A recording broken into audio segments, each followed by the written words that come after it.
Hello అండి. ఈరోజు మా మిద్దె తోటలో 4 కాకరకాయలు కాసాయండి. పులుసు పెడదామని రెడీ చేసుకున్నాను. ముందుగా కళ్ళా తీసుకుని 2 గరిటెలు ఆయిల్ వేసుకొని అందులో ఎండు చేప ముక్కలు వేసి వండుతున్నానండి నేను. చాలా టేస్టీగా ఉంటుందండి. 2 పండుగప్ప ఎండు చేప ముక్కలు తీసుకున్నానండి. ఆయిల్లో వేసి వేయించుకొని పక్కన పెట్టేసుకున్నానండి. అదే కళాయిలో ఉల్లిపాయ పచ్చిమిర్చి వేసుకొని వేయించుకున్నానండి.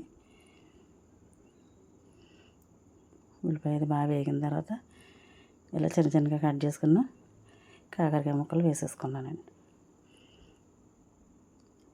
ఫ్రైకి అయితే తొక్క తీయక్కర్లేదు కానండి, పులుసు చేసినప్పుడు కంపల్సరీ తొక్క తీసేసుకోవాలండి, లేకపోతే టేస్ట్ బాగోదండి.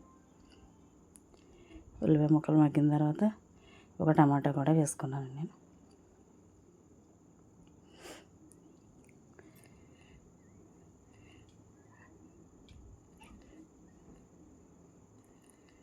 టమాటా కాకరకాయ మగ్గడానికి కొద్దిసేపు మూత పెట్టుకున్నానండి. బాగా మగ్గాయండి.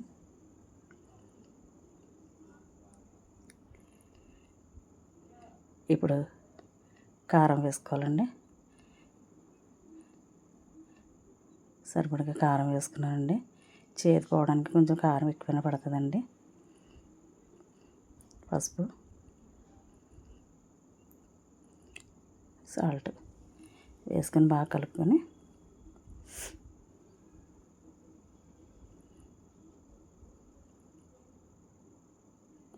ఉడికించుకోవడానికి తగినన్ని నీళ్ళు పోసుకోవాలండి.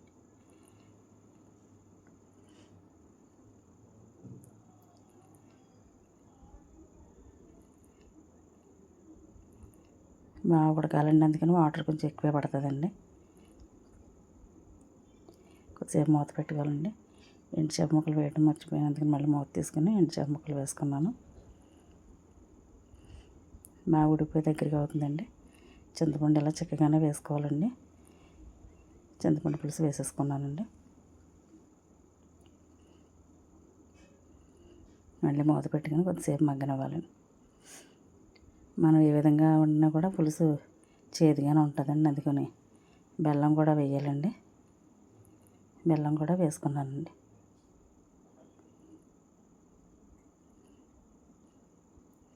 అంతే అండి, బాగా దగ్గరికి అయిపోయింది కూర. చాలా టేస్టీగా ఉందండి. ఒకసారి మీరు కూడా ట్రై చేయండి. Please like and subscribe.